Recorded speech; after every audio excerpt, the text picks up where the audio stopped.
Continuamos en La Venganza Será Terrible, cada uno desde su casa, todos en las 7:50 y también conectados, no solo por la radio, sino también a través de las redes sociales. Se encuentran como La Venganza Radio, y hay un WhatsApp que es exclusivo para ustedes, para que escriban, que es 6585-5580. Vamos a hablar hoy sobre La Última Cena, la obra de Leonardo, ¿no? Ya se ha dicho en el programa muchas veces que las obras de Leonardo da Vinci han estado perseguidas por la mala suerte, y muchas de ellas ya no existen. Contaremos algunos asuntos en relación a La Última Cena. Cuando Leonardo pintaba La Última Cena, lo visitaban espectadores que se sentaban en silencio a ver cómo trabajaba. La creación artística se convertía en ocasiones en un acontecimiento público. Según el relato de un sacerdote, Leonardo solía ir a primera hora de la mañana, se subía al andamio y después, desde el amanecer hasta la puesta del sol, se quedaba con el pincel en la mano, olvidándose muchas veces de comer y beber, sin dejar de pintar. Otros días, sin embargo, no hacía nada. Se pasaba 1 o 2 horas simplemente contemplando la obra, reflexionando, examinando y juzgando las figuras que había creado. Y por último, había días en los que se combinaba su personalidad obsesiva con su tendencia a postergarlo todo. Y entonces, en un arrebato de la más absoluta pereza y en ropa de cama, de pronto se dirigía al convento a mediodía y, subido al andamio, agarraba el pincel, daba 1 o 2 pinceladas a una de las figuras y después se las tomaba. Los extravagantes hábitos de trabajo de Leonardo fascinaban al público, pero acabaron inquietando a Ludovico Sforza, que bien sabemos era el duque de Milán, que había encargado el trabajo en el año 1494. Ludovico, como todo un príncipe, se propuso ganar prestigio de un modo tradicional mediante el mecenazgo artístico y las obras públicas. También quería crear un panteón para él y su familia, y para ello eligió un pequeño pero elegante convento con su correspondiente iglesia, situado en el centro de Milán, Santa María delle Grazie, e hizo que un amigo de Leonardo, Donato Bramante, lo reconstruyera. Para la pared norte del nuevo comedor de los frailes o refectorio, encargó a Leonardo que pintara una última cena, o sea, una de las escenas más populares del arte religioso. Es el momento, bien sabemos, en que se representan las reacciones justo después de que Jesús dijera a sus apóstoles reunidos: yo os aseguro que uno de vosotros me traicionará. ¡Pum! En ese momento va la foto de la última cena, ¿no es cierto? Al prior del convento no le gustaba cómo trabajaba Leonardo y se quejó a Ludovico. Hubiera deseado que jamás abandonara el pincel, tal como no descansaban los que cavaban la tierra de la huerta, escribió Vasari. Vasari es el biógrafo de todos los artistas de aquel siglo, ¿no? Y del siguiente. Bueno, el prior no entendía los momentos de reflexión del artista.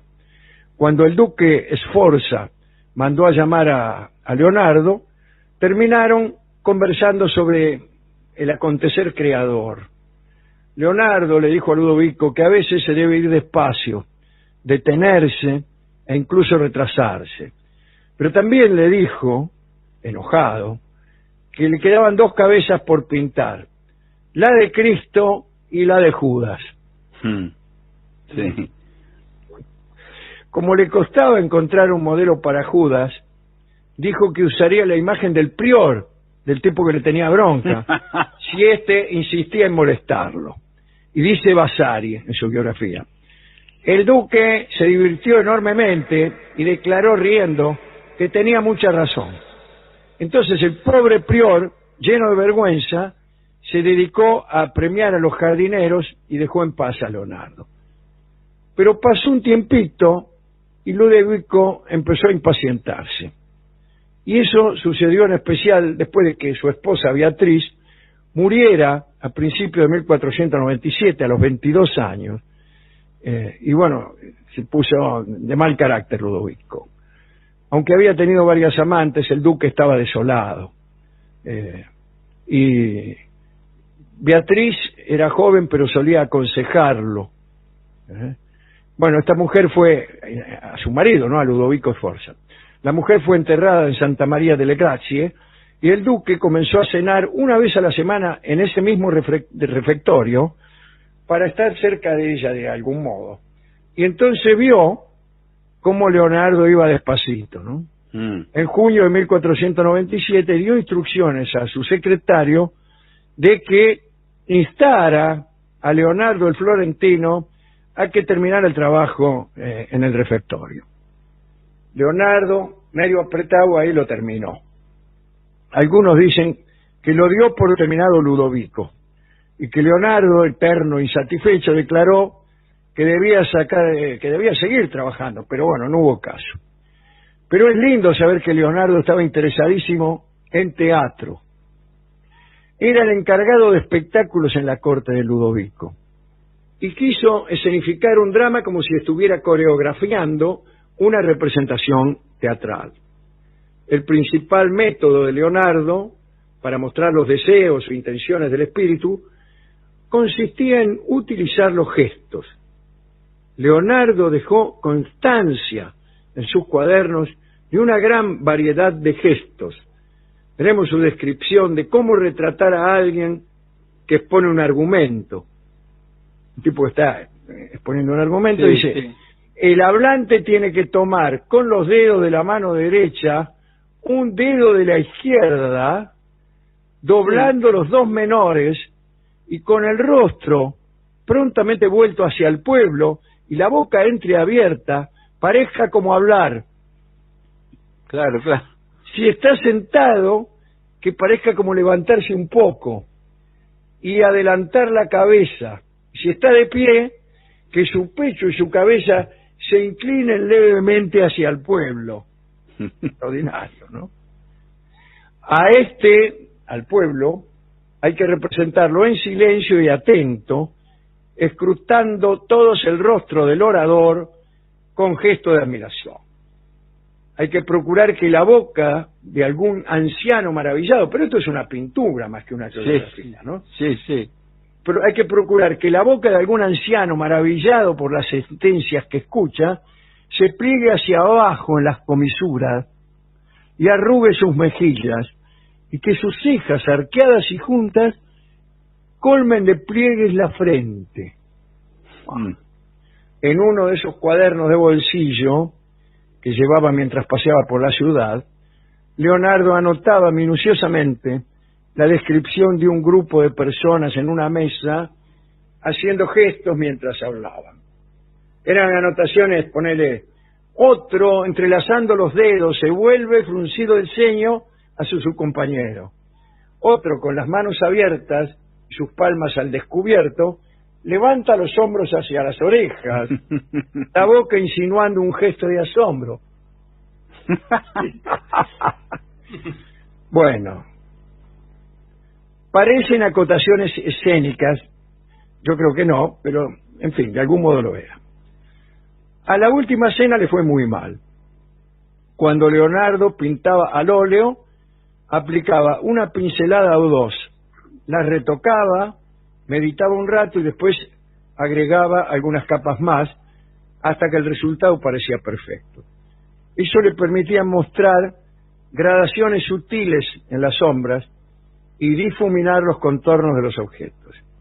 En ocasiones esperaba horas o días enteros antes de añadir con suma delicadeza más capas finas y nuevos retoques.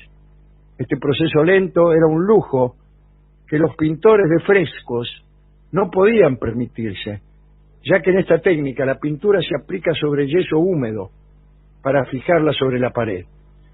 En cuanto se pone el yeso en un trozo de la pared, bueno, hay que pintarlo en un solo día antes que se seque, y no se puede retocar con facilidad. Verrocchio, su maestro, el maestro de Leonardo, digo, que no pintó frescos, nunca enseñó esa técnica a sus discípulos. Además, el método era incompatible por completo con el modo pausado de trabajar de Leonardo, quien decidió pintar sobre la pared de yeso seco. Leonardo terminó el mural en 1498 y el duque lo recompensó con un viñedo que tuvo durante el resto de su vida. Sin embargo, al cabo de apenas 20 años, la pintura comenzó a escamarse. La técnica experimental de Leonardo había sido un fracaso. Cuando Vasari publicó su biografía de Leonardo en 1550, informó que la pintura se encontraba arruinada. En 1652, la pintura se hallaba tan borrosa que los frailes no tuvieron ningún inconveniente en abrir una puerta en la pared que le cortó los pies a Jesús, que quizá los tenía cruzados como para prefigurar la crucifixión. A lo largo del tiempo se hicieron 6 intentos importantes de restaurar la pintura. El primero en 1726, un restaurador utilizó óleo para rellenar las zonas en donde faltaba pintura y luego añadió una capa de barniz a la parte superior. 50 años después, otro restaurador eliminó todo lo que había hecho el anterior y empezó a pintar los rostros por su cuenta. Una protesta pública lo obligó a detenerse cuando le quedaban 3 apóstoles nada más para concluir. Durante la Revolución Francesa, las fuerzas anticlericales arañaron los ojos de los apóstoles y luego el refectorio se usó como prisión. Un restaurador posterior intentó arrancar la pintura de la pared. Los bombardeos aliados de la Segunda Guerra Mundial alcanzaron el refectorio, pero el mural se encontraba protegido con sacos de arena. La última restauración se inició en 1978 y duró 21 años. La restauradora jefe fue Pinin Brambilla Barquilón. Y ahí está, y es la obra que conocemos. A modo de anexo, digamos que Goethe visitó el lugar en 1788 y escribió: al fondo de la sala estaba la mesa del prior y a ambos lados las de los restantes monjes. De repente, cuando al entrar uno se daba la vuelta, veía pintada en la cuarta pared y encima de las puertas la cuarta mesa con Jesús y los apóstoles sentados a ella, como si fueran un grupo más de la reunión. La hora de comer, cuando las mesas del prior y de Cristo se encontraban frente a frente, tuvo que ser una escena digna de verse. Bueno, eso escribe Goethe.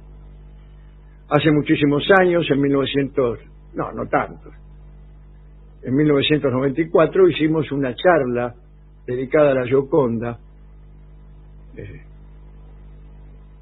La última cena fue efectivamente una obra dedicada a un lugar donde se morfaba, ¿no? Y que dijimos aquel día, y que no podría tener un buen destino allí. El lugar daba una cocina, el calor y el frío destruían la obra. Pero también dijimos que no está mal que se pierdan las obras de un artista. Recordamos quizá otras obras de Leonardo, la batalla de Anghiari, bueno, en fin. Tal vez es mejor el cuadro que se ha perdido, decíamos.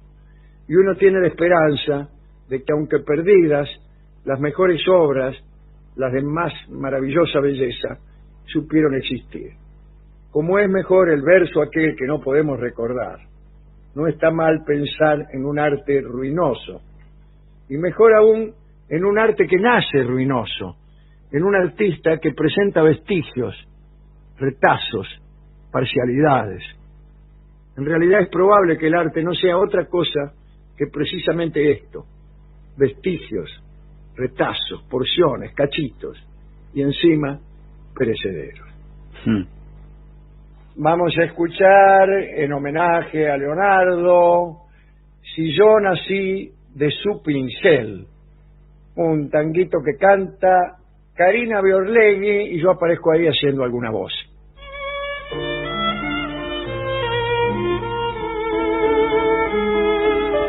Si yo nací nací de su pincel, si soy un sueño de color, si es esta tela mi prisión.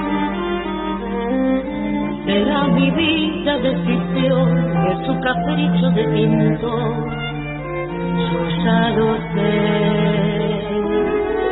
Venga, amor mío, y pínteme con el azul una ilusión y un desengaño carmesí.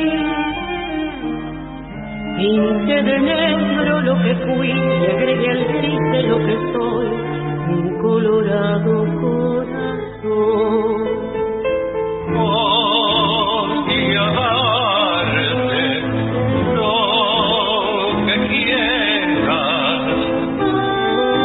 Ay, mi amor, si usted supiera Quien dibuja nuestra pena. pinte de negro lo que fui y agregué al gris de lo que soy, un colorado corazón.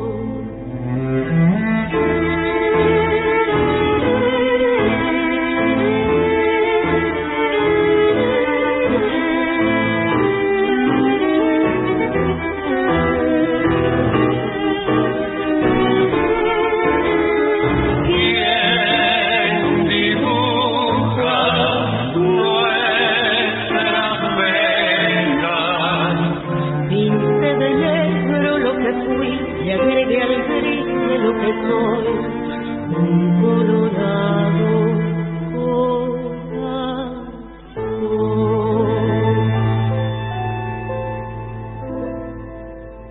Eran Karina Beorlegui y Alejandro Dolina. La venganza será terrible si yo nací de su pincel.